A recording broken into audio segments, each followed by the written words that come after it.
Vomiting روکنے کا گھریلو علاج۔ وومیٹنگ حاملہ عورت کی ہو یا عام حالت میں یا سفر کے دوران چھوٹے بڑوں کے لیے یکساں مفید۔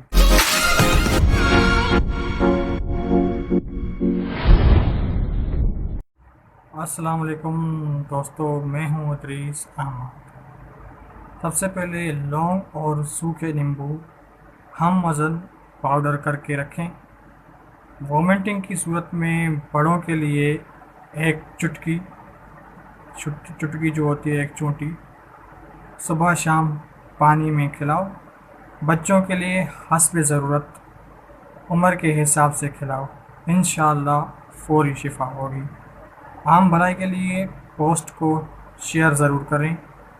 زیادہ سے زیادہ حکمتی نسخے اور جڑی بوٹیوں کے فائدے اور دیگر معلومات کے لیے ہمارے فیس بک پیج کو فالو کریں، انسٹاگرام پہ فالو کریں اور ہمارے اس یوٹیوب چینل کو سبسکرائب کر دیں۔